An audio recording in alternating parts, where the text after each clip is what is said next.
Hello. Welcome to the first edition of A Moment with MOSERS. My name is Ronda Stegmann.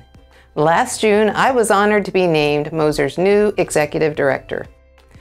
We are producing these moment segments to provide an additional platform for our stakeholders. Whether you're an active employee, a retired member, a former state employee, or a taxpayer, we want you to learn more about MOSERS.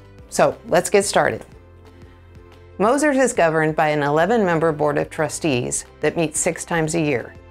Their pictures and their bios can be found on our website under the About MOSERS link. At their most recent meeting, the board certified the employer contribution rate for fiscal year 2020. So what does that really mean and why is it important?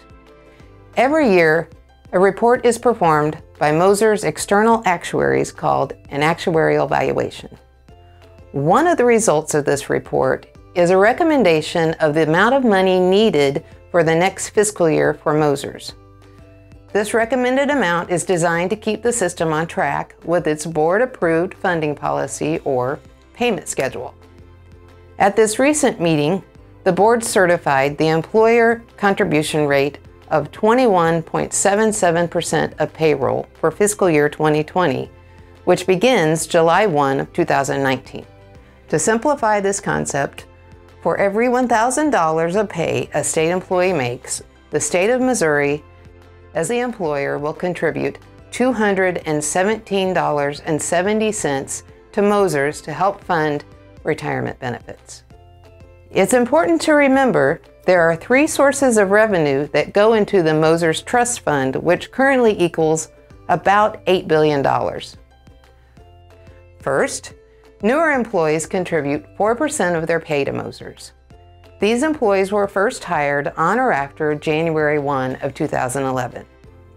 Second, as just mentioned, the state of Missouri and the other MOSERS employers contribute the board-certified employer contribution rate to MOSERS.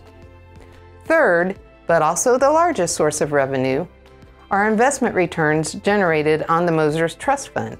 In fact, investment returns over the last 20 years account for 61 cents of every dollar in the MOSERS Trust Fund.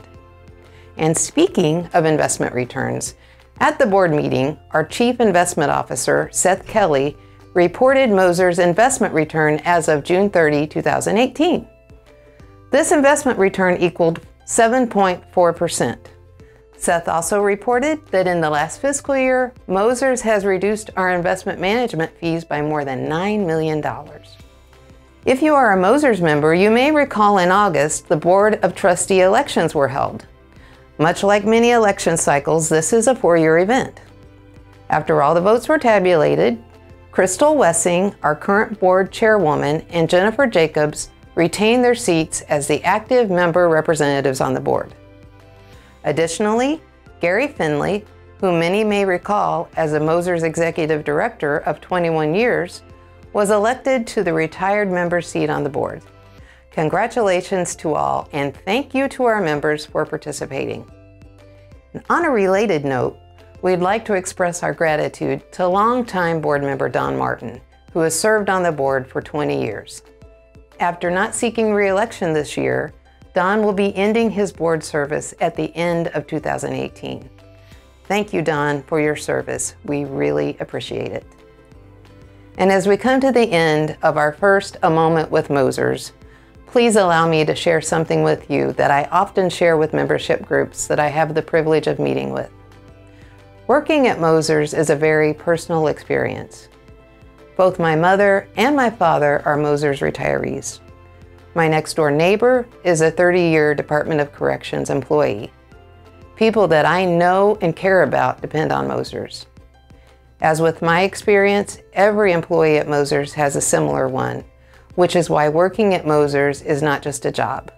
It is a personal endeavor that has meaning, and we hope that this is conveyed in our interactions with you and by the messages we provide. Thank you for watching this first edition of A Moment with MOSERS. In this life, we know that there are only so many moments. Please know that we appreciate you spending this moment with us. Have a great day.